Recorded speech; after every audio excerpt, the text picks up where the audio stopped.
तर चला वालण्या शेंगा बऱ्यापैकी लागे जायला ते वर्षी मी या वालण्या शेंगा तोडी लेऊ, कारण की 2-3 दिवस वग्यात माकडा काय उन्हात नाही आणि 2-3 दिवस माकडा नाही उन्हात, याना अर्थ आज सकाळ परवा कवा बी माकडा येऊ शकता आणि त्या येवानी पहिले मी हे शेंगा काढी लेऊ, नाही तर त्या उन्हात या शेंगा तेसण्याच व्हायचा ती मला एकही शेंग भेटाव नाही.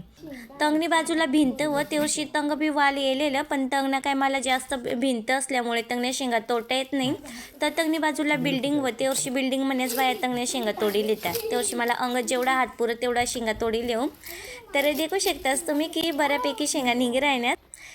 रत्नागिरी मग काही भाजीपाला लावाना म्हणजे माकडा पण भरपूर वाचून ठेवणं पडं, कारण की आपली लावायला तर लायलेच, पण त्या आपल्याला खावायला भेटतील की नाही याची शक्यता भरपूर कमी राहा, कारण की जास्त करीसने अंग भरपूर माकडं असल्यामुळे जास्त कधी भाजीपाला तर रत्नागिरीमध्ये शक्यतो भाजीपाला नाहीच राहत. कोल्हापूरमध्ये भाजीपाला विशेष म्हणजे रत्नागिरीना आंबा फेमस व तर आम्ही घरनी मागच आंबानी मोठी बाग व ते बी तुम्हाला नंतर ना व्हिडिओ मस्त गाडीनच माहीत आहे. एवढ्या शेंगा संगण्यात तरी आणि संध्याकाळला माकडा लगेच हजर वगैरे बरं वगैरे मी पहिले शेंगा तोडली नाही. या देखू शकतात पूर्ण माकडाशी गँगच येईल.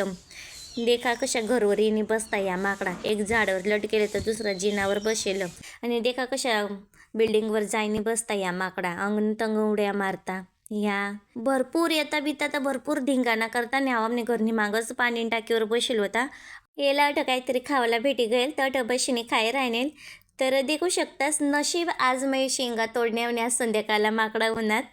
तर आज ना ब्लॉग तुम्हाला कशा वाटणार कमेंट कर जा आणि अजून अशाच मस्त व्हिडिओ देखानी करता व्हिडिओला लाईक कर जा, शेअर कर जा. तर चला परत भेटू पुढल्या व्हिडिओमध्ये, तोपर्यंत बाय बाय.